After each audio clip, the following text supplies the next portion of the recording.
Flèche brisée, Broken Arrow, est tournée par Delmer Daves en 1950. Il faut le dire tout de suite, c'est indispensable, c'est une des dates les plus importantes de l'histoire du western hollywoodien. Alors, pourquoi est-ce une date très importante? Le western n'a pas commencé en 1950. Le western, il a commencé pratiquement, je ne vais pas vous faire toute la généalogie du western américain, mais il a commencé pratiquement en même temps que le cinéma. On a vu, alors il y a peut-être rappeler quelques périodes.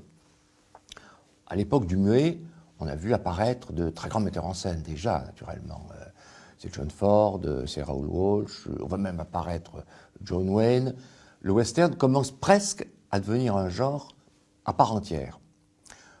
En revanche, l'arrivée du parlant, donc à partir de 1927, très curieusement, va lui porter un coup terrible.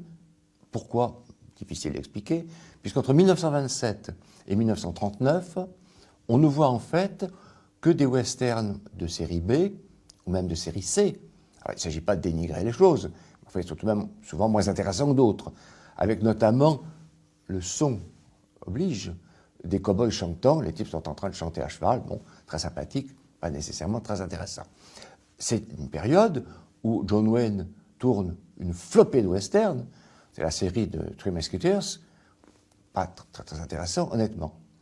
Il faut attendre, alors il y a naturellement quelques exceptions, là je schématise comme toujours. Il faut attendre 1939.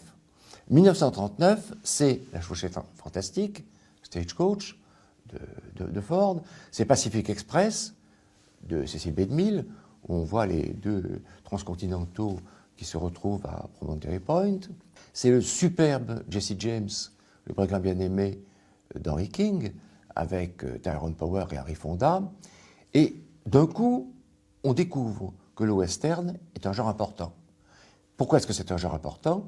Parce que des cinéastes de grand talent, Ford, King, etc., Cecil B. DeMille, ont tourné des westerns, et que ce genre qui avant était réservé à des acteurs de seconde catégorie, pas être méchant, mais de seconde, sinon de troisième catégorie, est joué aujourd'hui par John Wayne, mais c'est autre chose que le John Wayne de Three Musketeers, par Henry Fonda, par Tyrone Power, etc.